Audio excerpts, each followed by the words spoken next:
پدەکەسێ راپۆرتە خۆیان سیاسیە مەهاسباتی بەڵاف کرد تێدا بەحسا ڕەوشێ لەسەر ئاستە جیهانی و هەرێمی و خۆجەهی هەروەها کریزە ئوکرانیا کرد.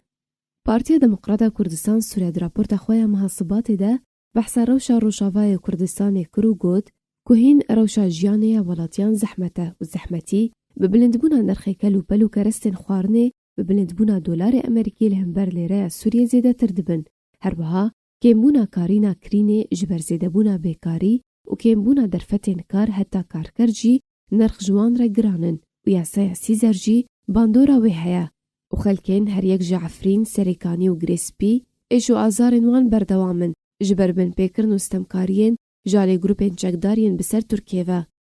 Partiya Demokrata Kurdistan Sûriya di raporta xwe de got ku hêzên bi ser PYD ve di proseya revandin û girtina medyakar û çalikvanên yên bi ser NKS ve û partiyên bi ser ve berdewam in ku hinek ji wan jî rastî êşkenceyê jî tên û hin ji wan jî hîn girtîne û çarenivîsa wan nediyar e. Herwiha hejmarek kes jî ji alî kesine nenaz ve hatina revandin û daxwaza fidye ku zêdeyê karînên wan e li beramberî serbestperdana wan dikin.